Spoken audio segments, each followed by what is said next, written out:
Thanks for having that applause last till I almost got to the microphone. You guys are a dynamo. Keep it going for all the comics you've seen so far. Come on. They're still in the back. They can hear you.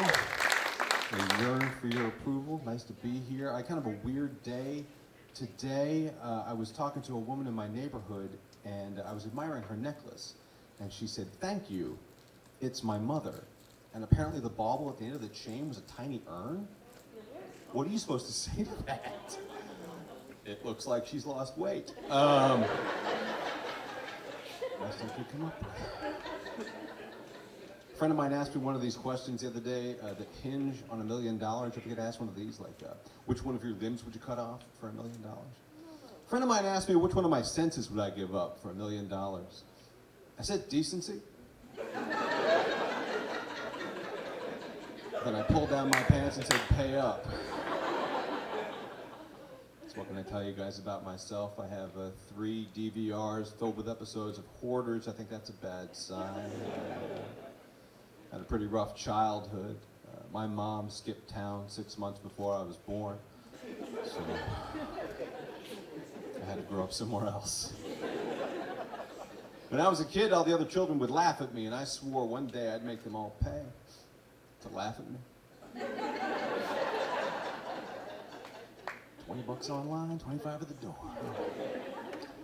Trying to eat healthier these days. I know it's easier to say you want to eat healthier. It's harder to actually follow through on it. Like, I know I should be eating more fruit, but right now my kitchen is a hospice ward for bananas. I bring them home. I make them as comfortable as I possibly can.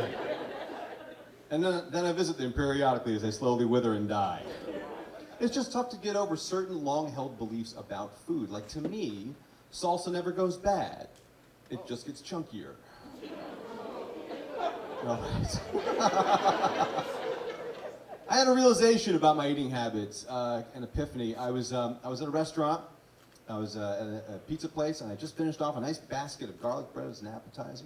Waiter brings the main course, nice big pizza pie, and he said something to me that shook me.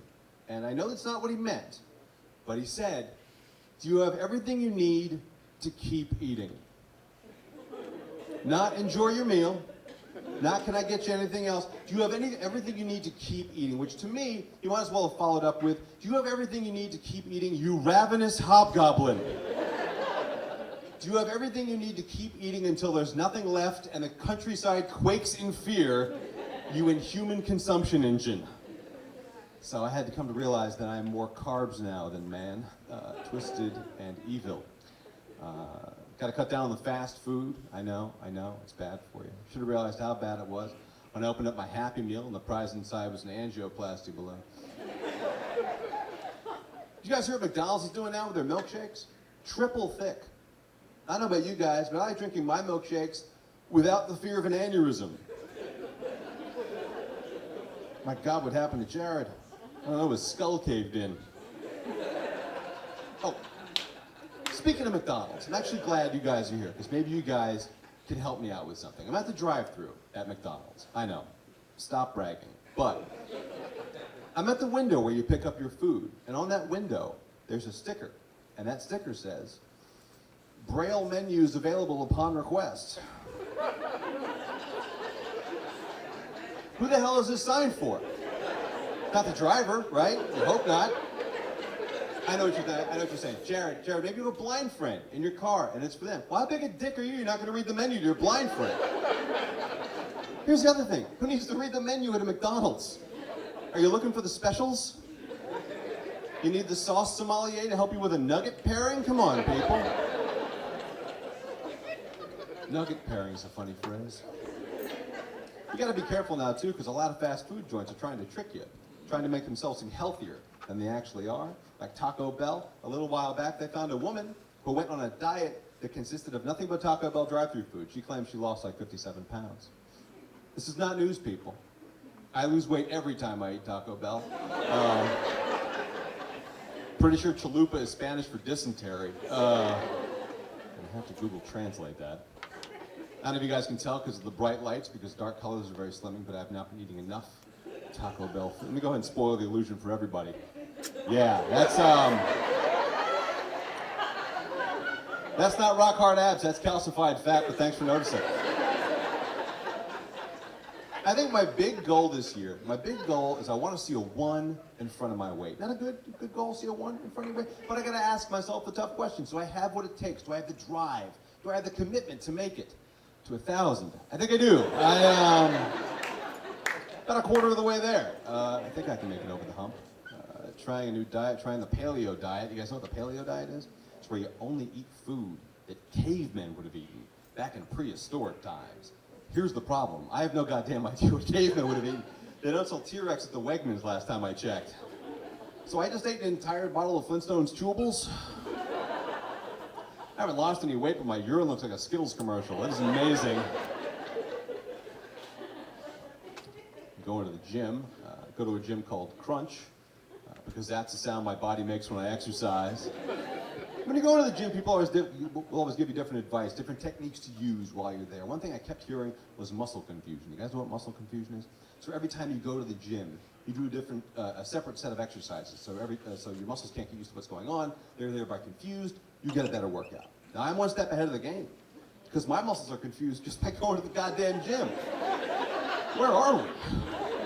What year is it? Why are we wearing pants? When you sign up for the gym membership, they give you a body fat composition test to kind of give you an idea of what your goals are. I won't tell you exactly what my results were, but suffice it to say, one of my goals is to become less delicious to potential predators. I think well marbled is what I came back as. I got myself a personal trainer, and if you're into being aggressively counted at, I recommend it. This guy was a sadist. He had me doing the weirdest goddamn exercises. First thing he had me do, he put a 35-pound dumbbell in each hand and had me doing shoulder shrugs. The hell is this exercise for exactly?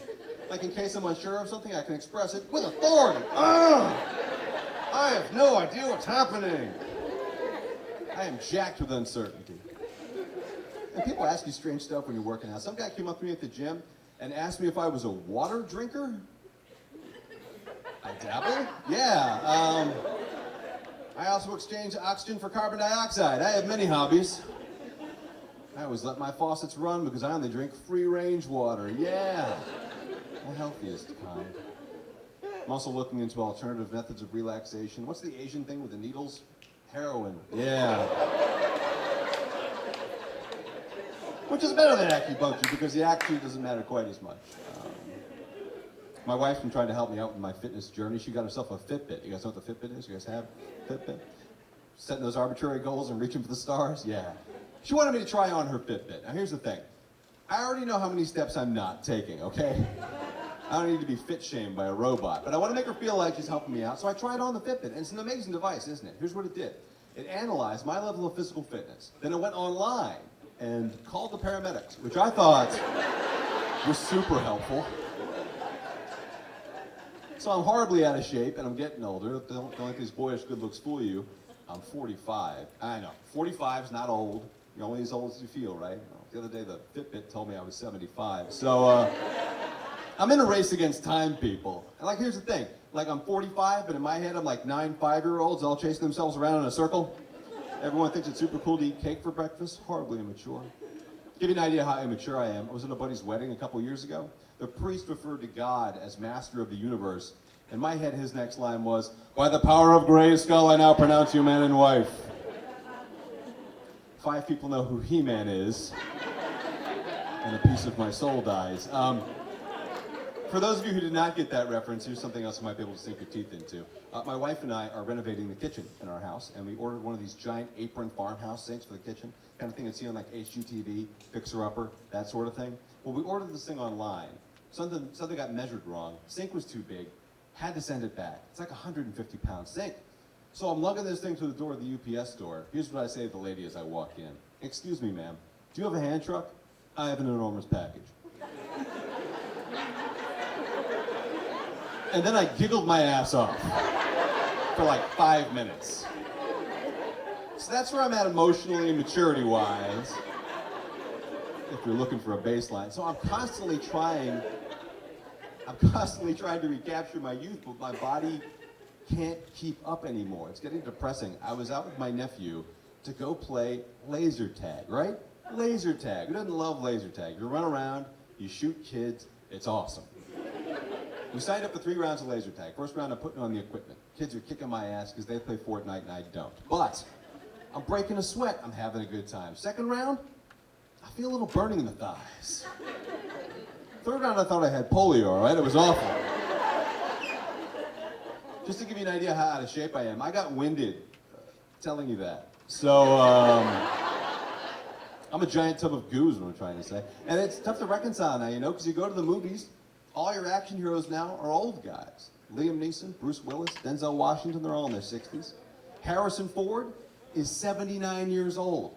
No, he's not. Yes, he is. And they're currently filming a new Indiana Jones movie, and they did not recast him. He's 79. He's old enough they could just start looking for him. Indiana Jones and the Silver Alert's going to be a blockbuster, people. Indiana Jones and the Search for the Lost Keys. Can't wait for that one. So I was reading a headline today that scared the crap out of me. It said, belly fat linked to Alzheimer's. You know what this means? Go ahead and make fun of fat people. They won't be able to hold a grudge very long. I saw another report, very interesting. Apparently scientists in England have discovered that mothers are able to transfer the neuroses to their children in utero. Isn't that interesting? Has me kind of worried though, because I have a friend who's pregnant, and she's claustrophobic. That kid must be going nuts right now. All I'm saying is that it explains the kicking, right? But I saw a headline today that scared the crap out of me. It said, belly fat linked to Alzheimer's.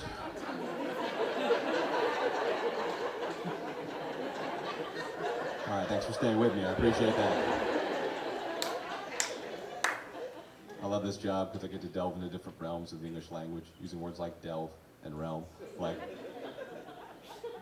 I love oxymorons. See what oxymorons are? Of course you do. You're smart people. This way you take two completely opposite things, use one to describe the other. Like exact estimate, or jumbo shrimp, or WNBA All-Star Game. These things do not belong to you. Or fun runners. How about that one, right? I also love irony. It's a comedian's stock and trade, but I think my generation was ruined for irony by that stupid Alanis Morissette song, right? Black fly in your Chardonnay, rain on your wedding day. That's not irony. Just bad luck, really. It's coincidence at best. Irony kicks in the teeth a little bit more, right? Like irony is a morbidly obese guy choked to death on a Weight Watchers meal. That's irony. Irony is getting trapped inside your Ford Escape. What I'm saying is there are levels, people. It's important to be aware of them. I also love collective nouns. A specific word for a group of something, like a murder of crows, or a group of peacocks is called an ostentation. Or I just read this the other day. A group of white people is called a brunch. A brunch of white people. I would also accept a farmer's market of white people. Guys, my name is Jared Stern. It's been a lot of fun. Thanks so much.